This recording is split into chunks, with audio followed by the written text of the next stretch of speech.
વટાણા, મેથી અને પાલકમાંથી બનતો એકદમ નવો નાસ્તો બનાવીશું. એકદમ જાળીદાર બનશે. એના માટે 1 કપ રવો, 1 કપ બેસન, 1 કપ દહીં એડ કરી પહેલાં મિક્સ કરી દેશું. પછી જરૂર મુજબ પાણી એડ કરતા જશું અને બેટર તૈયાર કરી લેશું.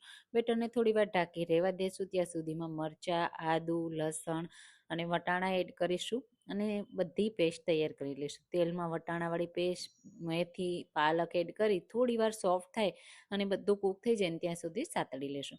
હવે નીચે ઉતારી લેશું. તૈયાર કરેલું બેટર છે એમાં મેથીવાળું મિક્સર એડ કરી દેશું. સાથે એડ કરીશું તલ, હિંગ, લીંબુનો રસ એડ કરીશું, મીઠું એડ કરી સરસ રીતે મિક્સ કરી દેશું અને પછી એમાં ઈનો એડ કરીશું. થોડું પાણી એડ કરી મિક્સ કરી અને સ્પેશિયલ આપણે વઘાર કરીશું. એના માટે 1 ચમચી તેલમાં રાઈ, જીરું, તલ, મીઠો લીમડો અને તૈયાર કરેલું 2 ચમચા બેટર એડ કરી એક સાઈડથી થવા દેશું.